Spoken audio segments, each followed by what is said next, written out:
आओ बच्चों, आज आपको खरगोश और लोमड़ी की कहानी सुनाते हैं। ये उन दिनों की बात है जब लोमड़ी और खरगोश बहुत गहरे दोस्त थे। उस जमाने में खरगोश के कान छोटे और दुम लंबी होती थी।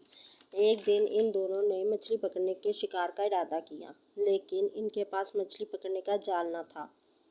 लोमड़ी ने कहा, मियाँ खरगोश, तुम्हारी लंबी दुम आखिर किस काम आएगी? चलो इसी से मछलियाँ पकड़ते हैं। दोनों दरिया पर गए। खरगोश किनारे पर इस तरह बैठा कि उसकी दुम दरिया के अंदर थी। अब वो इस बात का इंतज़ार करने लगा कि जूं ही कोई मछली इसकी दुम को पकड़े वो इसको बाहर घसीट ले। चालाक लोमड़ी किनारे से ज़रा दूर हटकर बड़े आराम से बैठी हुई थी। थोड़ी देर बाद खरगोश को ऐसा मालूम हुआ कि जैसे किसी ने इसकी दुम पकड़ लिया। उसने लोमड़ी से कहा, बी लोमड़ी, एक बहुत बड़ी मछली मेरी दुम के साथ लिपट गई है। लोमड़ी दौड़ी दौड़ी आई और आकर देखा और बोली, ये तो बहुत बड़ा कछुआ है, कहीं ये तुम्हें दरिया में घसीट ना ले। हाय हाय, मुझे सहारा दो, खरगोश ने चिल्लाया।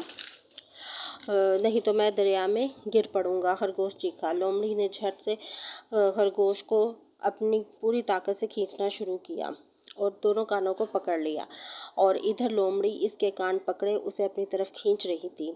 आखिर लोमड़ी ने खरगोश को पानी से बाहर निकाल लिया, मगर ये क्या हुआ? खरगोश के कान खींचने से बहुत लंबे हो गए थे और उधर कछुआ उसकी आधी दुम काट कर ले गया था। बस इस दिन से खरगोश के कान लंबे और दुम छोटी हो गई, लेकिन इससे खरगोश को एक फ़ायदा हुआ। वो अपने लंबे लंबे कानों से हल्की सी आहट भी सुन लेता है, और दुम छोटी होने की वजह से लोमड़ी तेज से भी तेज दौड़ सकता है। तो बच्चों, कैसी लगी आपको कहानी?